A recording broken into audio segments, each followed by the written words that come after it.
Hi friends, and welcome back to Violin Teacher YouTube channel. And this video will discuss Franz Schubert's Serenade, otherwise known as the Swan Song. Now this is more appropriate probably for an intermediate player, but and this is going to be an extended video that's going to cover the whole piece. So what do you guys think? Do you like longer videos or do you like shorter videos? Let me know in the comments section. I know that some of my tutorials have gone over a period of days, and maybe a couple of them, the Swan in particular, has gone over about 2 weeks. So that's necessary really to cover and give you time to practice what's necessary. But in this video we're going to slam through this. So first thing we were going to look at is the key signature. By the way, please look in the description in all of my videos, because not only do you download the music there for most of the time, but I go into a lot more detail about what you should be studying. So if you happen to be looking at these videos that are embedded into Facebook or something, make sure you go to YouTube and watch it, because there's information in the description that you need. Okay, and especially if you're watching the videos a couple times, which in some cases you might need to, there is the timing of where the subject changes in the description, so it's more convenient for you. So when you're reading through a piece, the first thing you need to do is take out the bowing. Just run through the notes.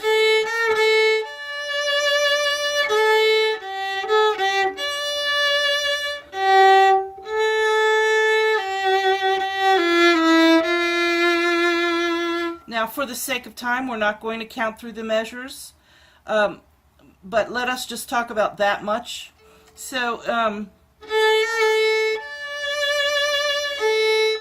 use your fourth finger, and let's do something with the 3 there, because it has to hop.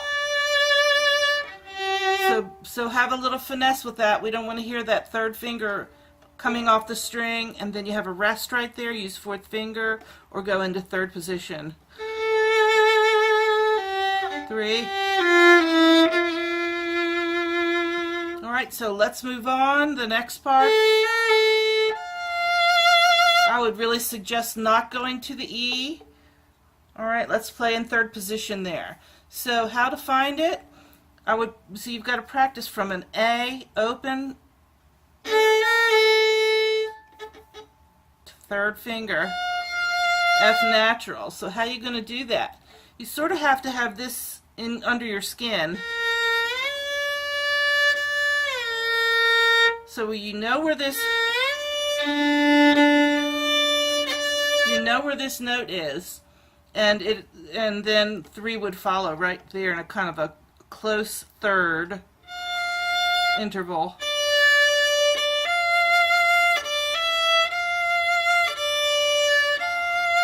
So I would practice this, and then I would go backwards.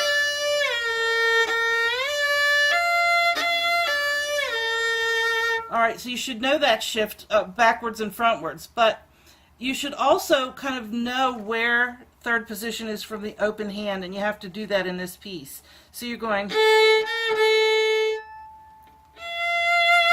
so you're kind of guessing where that is. Hear the pitch first, and go gently into the night. Be careful first.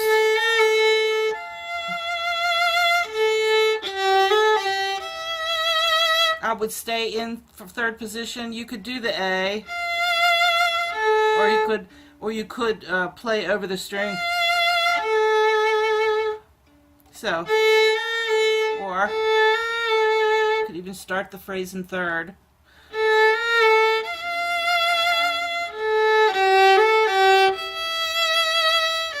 Now shift down. Grab the B flat right there in 3rd position. Now I want to ask you, if I was face to face with you, why do I want you to be in third position for the A. And that is so you can vibrate, right? You don't want to play a rank open A there at the end of the phrase. It's not, this is a romantic piece. So it's not like Baroque or something where no vibrato is required. You want to end the phrase with a nice rich vibrato. So maybe we should start back to measure 11, and there's no bowing markings here, but I don't know, third, I would like to see this up bow.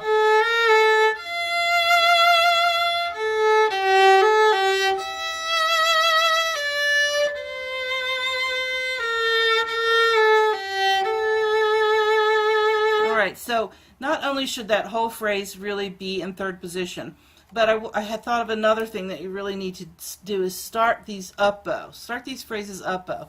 They play better, don't they?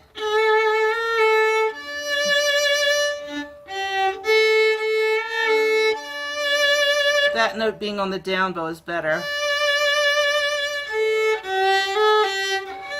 You could even do this in the second part. So if I go back, go the third position here, harmonic,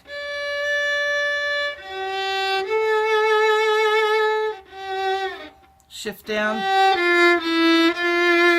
Alright, so I'm going to add another technique now since you're so good at this already, and that is when you have the slurred three notes, you should let the bow articulate gently.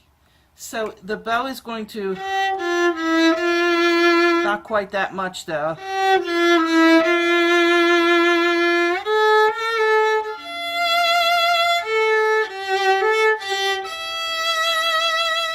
Use your 4.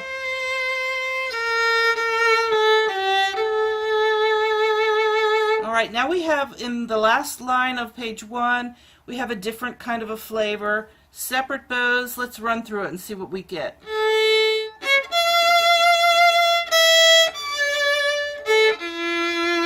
Alright, so just that much feels really awkward at this tempo too, so I would want to do something like that maybe. Hook that in. Slur.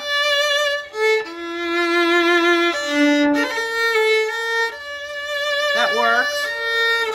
Oh, I don't like the open A, sustained, so let's go back. Hook this. Third position. Hook. Slur. Let's go into third position here. Good, now you're in third. Alright, let me find my page 2 here real quick. Okay, so we're in third. I'm going to repeat the last 2 measures of page 1. You could use a harmonic there, but don't overdo it. Don't use it too many times.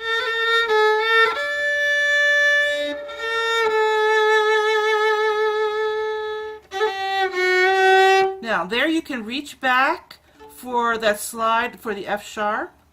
Now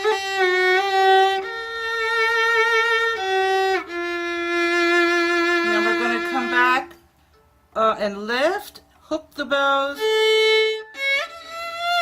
come into third. That's a unit right there.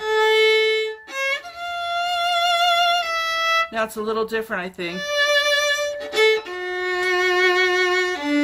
Third position. Vibrato.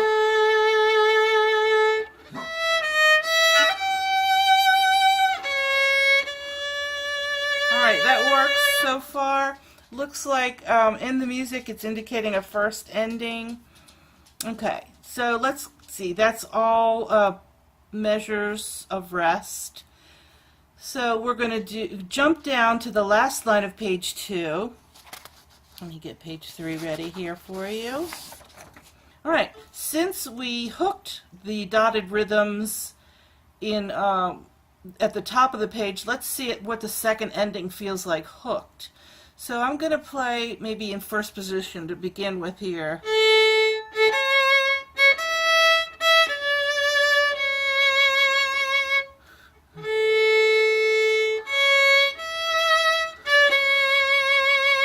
Move into third.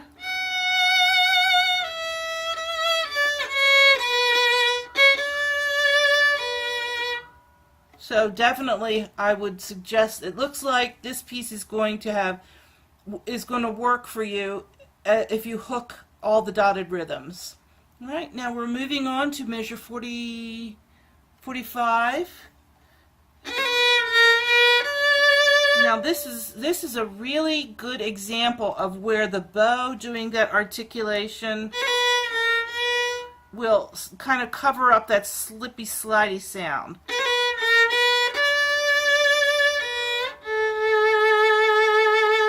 Again, move into third position to avoid just playing a sustained open string. And then here, third position. Now that's separate bows. Notice that?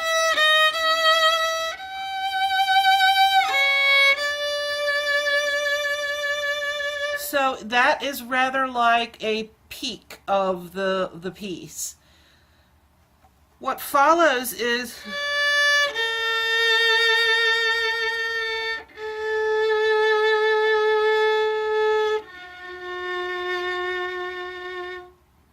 and the piano will close out the piece. Alright guys, if you liked the video, if it helped you learn this piece, please like, please share to anyone else who's learning or studying or interested in learning this piece. If you have questions, leave them in the comments section. And thanks so much for watching.